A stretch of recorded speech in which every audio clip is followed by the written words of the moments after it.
Lahat tayo may kanya-kanyang abilidad, may kanya-kanyang talent. Yung wala tayo, meron yung iba. Tapos yung meron naman tayo, wala naman sa kanila. Kaya dapat hindi natin kinukumpara yung sarili natin sa ibang tao. Dapat maging talent din natin yung pagtanggap sa katotohanan na hindi natin kayang gawing lahat.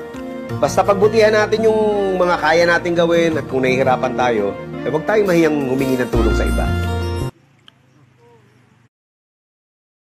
Lahat tayo may kanya-kanyang abilidad, may kanya-kanyang talent. Yung wala tayo, meron yung iba. Tapos yung meron naman tayo, wala naman sa kanila. Kaya dapat hindi natin kinukumpara yung sarili natin sa ibang tao. Dapat maging talent din natin yung pagtanggap sa katotohanan na hindi natin kayang gawing lahat. Basta pagbutihan natin yung mga kaya natin gawin at kung nahihirapan tayo, huwag tayong mahiyang humingi ng tulong sa iba.